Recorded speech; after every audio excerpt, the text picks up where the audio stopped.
এই মুহূর্তে দেশের সবচেয়ে আলোচিত বিষয় গাজীপুরে হাসনাত আব্দুল্লাহর উপরে হামলা হয়েছে।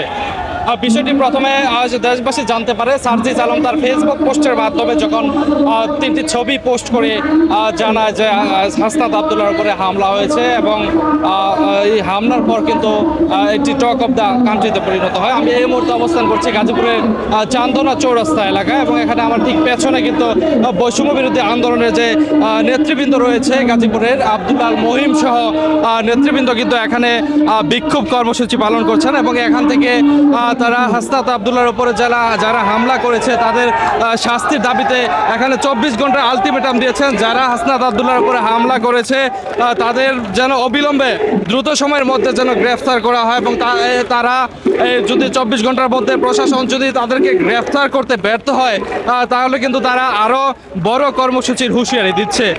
তো যদি বলি হাসনাত আব্দুল্লাহ কোথা থেকে কেন গাজীপুর দিয়ে যাচ্ছিলেন সে বিষয়টি কিন্তু নিশ্চিত হওয়া যায়নি এবং তার সঙ্গে কারা কারা ছিল, গাড়ি বহরে কয়টি গাড়ি ছিল সেই বিষয়টি কিন্তু অস্পষ্ট।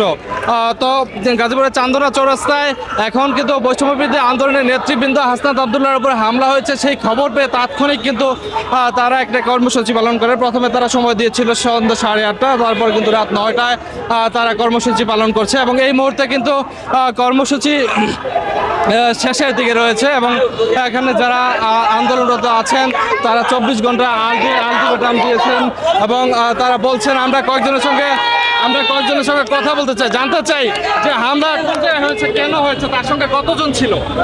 হাসনাত ভাই একটা সফর থেকে আসতেছিল, এই মুহূর্তে ওনার চৌরাস্তায় আক্রমণ হয়েছে। আমরা শুনতে পারে বাংলাদেশ ইসলামী ছাত্র শিবির সহ অন্যান্য যারা ছাত্র সংগঠন ছিল এবং সাধারণ ছাত্ররা সবাই রাজপথে নেমে আসছে। আমাদের দাবি যে তার উপরে যে আক্রমণ হয়েছে এটা 24 ঘন্টার ভিতরে আমরা বিচার চাই। তাদেরকে আমরা 24 ঘন্টার ভিতরে হাসনাত আব্দুল্লাহর উপর যে হামলা হয়েছে তাদেরকে গ্রেফতার করে তাদের বিচারের আওতায় আনা হোক। দর্শক সবশেষ যদি বলি এই মুহূর্তে গাজীপুরের চান্দনা চৌরাস্তার যে পশ্চিম পাশের ল্যান্ডটি রয়েছে সেখানে কিন্তু বৈষম্য বিরোধী আন্দোলনের যারা নেতৃবৃন্দ রয়েছে এবং সাধারণ শিক্ষার্থী এবং জামাত শিবিরের নেতৃবৃন্দ সহ এখানে কিন্তু সর্বস্তরের মানুষ কিন্তু এসেছেন এবং তারা হাসনাত আব্দুল্লাহর উপরে যারা হামলা করেছেন তাদের 24 ঘন্টার মধ্যে আইনের আওতায় আনার জন্য দাবি জানাচ্ছেন।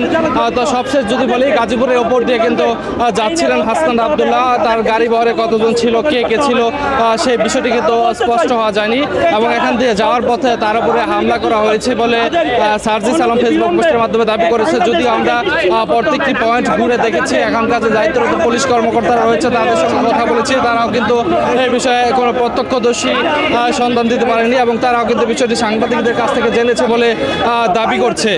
তো সবশেষ এই মুহূর্তে কিন্তু শিক্ষার্থীরা এখানে 24 ঘন্টা আলটিমেটাম দিয়ে প্রশাসনকে হুঁশিয়ারি দিয়েছে যেন তাৎক্ষণিক দ্রুত সময়ের মধ্যে হাসনাত আব্দুল্লাহর উপর হামলাকারীদের গ্রেফতার করা হয়, তা না হলে তারা পরবর্তীতে আরো বড় কোনো কর্মসূচি দিবে বলে জানিয়েছে।